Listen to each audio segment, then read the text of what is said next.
Did you know this about the death of Wormtail in Harry Potter? How he died was changed in the movies because Pettigrew's book death was deemed too frightening for younger filmgoers. In the book, Harry reminded Pettigrew of his life debt, making him hesitate. As Voldemort's creation, Pettigrew's magical hand may have recognized that having a servant with a life debt to his worst enemy was a threat, which is why it strangled him, ironically saving Harry's life.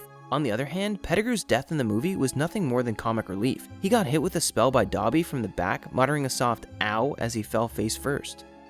Did you know this about Dolores Umbridge in Harry Potter? She was a half-blood born to a muggle mother, but pretended to be a pureblood witch, using Slytherin's locket as proof. Dolores Umbridge caught Mundungus Fletcher when he stole the Slytherin's locket from 12 Grimmauld Place. In exchange for the locket, Umbridge let Fletcher off without punishment. Later, she claimed she was related to Selwyns, and the locket was a Selwyn family heirloom to enhance her pureblood credentials. She could be related to the Selwyns though, since there was a known Death Eater called Selwyn who fought in several battles for Voldemort, including the Battle of the Seven Potters. He also fought at the ambush at the Lovegood house. Did you notice this about the occlumency lessons in Harry Potter? It's possible that Dumbledore intended Harry to fail at occlumency. Dumbledore knew from the start that Snape and Harry could never get along. Even if Snape was the best there was at occlumency, it made no sense for him to teach Harry. So perhaps Dumbledore believed that occlumency lessons would cause Harry to further open his mind instead of closing it. He may have hoped that Harry's teenage emotional impulses would slowly affect Voldemort, leading him to make an uncharacteristically irrational mistake like going to the Ministry and revealing himself.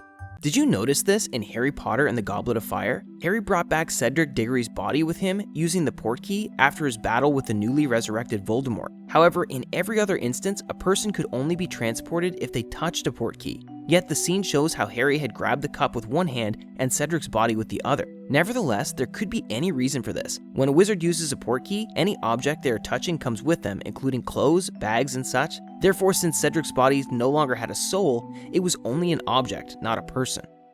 Did you notice this about Transfiguration in Harry Potter? The Transfiguration spell should be illegal. Transfiguration spells might seem pretty harmless when used on inanimate objects. However, this spell does have a darker side that cannot be ignored. For instance, to be able to turn a living, breathing creature into an inanimate object, in one scene, Ron fails at his spell and turns a rat into a half-goblet, and you can clearly hear its screams of pain.